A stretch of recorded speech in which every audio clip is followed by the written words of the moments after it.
So in the past, when I've made these videos, one of the things that I've done is tell little anecdotes about uh, addiction, because some of them, once you're out of the whirlwind, are kind of humorous, even to me and maybe to you. Uh, so what happened is, when I was in grad school at University of Oregon, and I was sort of, I guess, losing control of my drinking without totally realizing it was happening. I was just like, part of me was recognizing like, I'm always drinking. I'm going through these half gallons of Black Velvet more quickly than I would like. Like 3 days is too fast, I felt. But every time I got one, that was it. 3 days, I was uh, drinking more than I intended to drink, which is one of the signs of addiction if you read about it. Um, and also drinking despite unintended consequences, which, you know, once you struggle with it as long as I have, that's a common thing. So I was in grad school and I was sort of losing control of my drinking, and I was worried, like, what's going to happen when I'm done with grad school, because I'm supposed to get a job at a university and then function like outside of the comforting womb of grad school and the comfort of working with a PhD advisor instead of being your own guy. And so I knew that that was going to be scary, and instead of, what I needed to do, it turns out in retrospect, is like quit drinking and approach that oncoming transition with the seriousness it needed to be approached with. Anyway, live and learn, not what I did. So I had a job interview at Union College, for instance, and that was supposed to be like a gimme, like in golf, if you have a putt that's like 2 feet or less, it's a gimme. That job should have been kind of a gimme because there was someone in the department there that had worked with my PhD advisor, and I think it was a job they kind of wanted to hire me for, but my drinking was getting out of control. And so this was in upstate New York, and I had a hotel room, and the night before the talk, instead of practicing my talk, which is what any sensible person who wanted the job would have done, because I had to give a talk, a math talk that undergraduates were going to watch about some kind of somewhat advanced math concept, but something that would be palatable for undergraduates, and they want to see how well you communicate information. And it's the kind of thing where, I could have really nailed it, but the night before the talk, I just drank. I went out and got a fifth, and I drank instead of preparing for the talk. Something an alcoholic would do. And so talk didn't go well.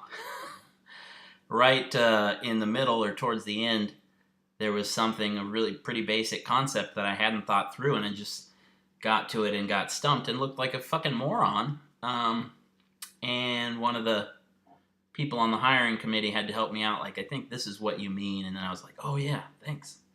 So not good. I blew that talk, and I think that's why I didn't get the job, I'm pretty sure.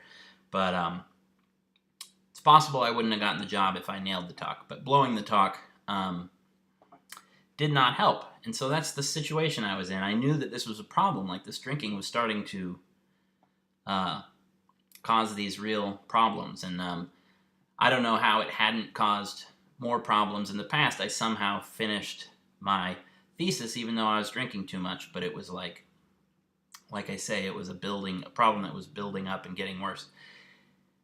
And then I got a job at UC Riverside where they didn't even interview me for. And that's interesting because probably if they would have interviewed me, I would have managed to blow that too because of how things were going in my life at that point in time. But they hired me without an interview, which I guess they do every year. They hire some people without interviewing them, and I don't know how that works out for them in general, but it certainly it didn't work out in my case, and I'm sort of, I guess, questioning their hiring process, because you shouldn't have hired me. So I moved to Riverside, California, and actually I was living in Yucaipa, which is like half an hour from Riverside, and I was teaching 2 calculus classes right in the beginning with like 90-some students, and it was kind of an exciting transition to a real job. It's supposed to be a 3-year job that would transition into some other job somewhere that was tenure track. And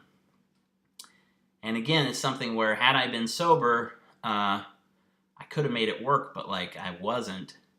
and I wasn't at a place where I really felt like I could stop drinking. So what happened is I would go home, and I'd been so anxious at work all day, because for a lot of us alcoholics, when you get to a bad place, it's like you're really anxious all the time that you're not drinking.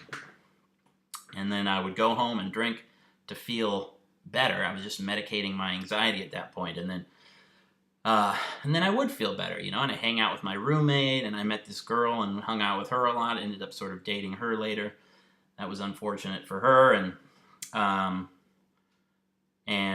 not trying to use drinking as an excuse for any of this. It's just that my drinking was becoming out of control, and I didn't know what to do about it at that time. I guess I knew that it would be good if I quit, but I didn't feel like I could yet. Whatever. So I kept going to work and being super anxious and hating it, and then coming home and drinking too much, and then waking up super anxious, like gag reflex, think I'm going to throw up, I'm so anxious. Not even really just from drinking, just from anxiety. And so it was a bad scene, and one day I went to teach my 90-person calculus class. Lots of people I know this story, but I was wearing a shirt kind of like this, just some kind of button-up shirt that's sort of represents my style. And I was so anxious that I started to sweat a lot, and I sweated through my shirt. My shirt was coated, it was inundated with sweat. It was this red shirt, and it just became a dark red shirt because of the sweat, and the students were looking at me like, what the fuck is wrong with him, And one student came up. I made it through this whole class somehow, hating every instant of it, and probably doing a pretty bad job of communicating information to them. But I got through this calculus lecture, and this kid came up to me after it, and he's like, I just noticed it seemed like maybe something's wrong. And I said, oh yeah, I'm just kind of anxious, new job. And he said, well, you have nothing to worry about. You shouldn't be anxious. And I was like, great, I just won't be anxious. Thank you for that magical suggestion. But he meant well, just a kid. So that was really bad, and so I sort of knew that there's this connection between drinking and sweating, and so for the next 2 nights, I limited my drinking to like 4 doubles or something, and which is equivalent to like 8 singles, And even though 4 doubles is still a lot, it was less than I had been drinking, and the 2 days at school after those nights of drinking less, I was great. I did great. So I knew, like, well, if I drink less, this will go okay. I could probably pull this job off if I just drink less, but I wasn't able to continue doing that. And a weekend came along, and it was like a 3-day weekend. And, when I was at home, I just drank a ton because it was the only way I felt unanxious and felt sort of okay. That's how it was working. The whole moving from Oregon to California, it was just all kind of potentially scary stuff that I needed to be sober to handle, and I wasn't. So by the time school came around again on Tuesday, I went to school, and I had such a bad anxiety attack, I was just like, well, I'm not staying here for this, and I went home. I called in sick. And I think the next day was Wednesday, and I called in sick again, and I just quit. I just sent an email saying I quit either that day or Thursday, because I was just spending all those days when I was supposed to be at school. I was just at home all day drinking and like getting in the hot tub and thinking and trying to write stand-up comedy material with like this brain that was absolutely soaking wet with alcohol and not coming up with anything worthwhile. Some jokes about like earthquakes in California. I don't even remember any attempted bits, but I'm sure they were all terrible. And in my head, I was taking Xanax, for anxiety, so I was drinking a lot. I was just becoming half crazy, and in my head, I was going to quit my teaching job and like start doing stand-up in Los Angeles, and so I wasn't thinking clearly. Even that, it's like, well, in theory, you could do that, but not if you're drinking like I was drinking, So, so I quit that job via email like a month into it. And they'd already paid me a few $1,000s, and they wanted that back and all this stuff. It was kind of a bummer. But, and I think they were totally amazed, like when they got this email saying I quit, they were like, who does that? I could have gone to HR and taken the term off and said I have alcoholism and I need help, and I wouldn't have even had to lose that job potentially, but it's just not how I really did stuff back then. But anyway, so that's that story. Sweated through my shirt teaching a 90-person calculus class, and it was kind of a bummer. And that whole job experience was kind of a bummer, but it was very memorable. I was living on this farm in Ukaipa with this guy who's a friend of mine. I don't see him anymore, but he's a great guy. So that was fun. Except for the parts of it that were horrible, it was kind of fun. And that's my Riverside story. Take it easy.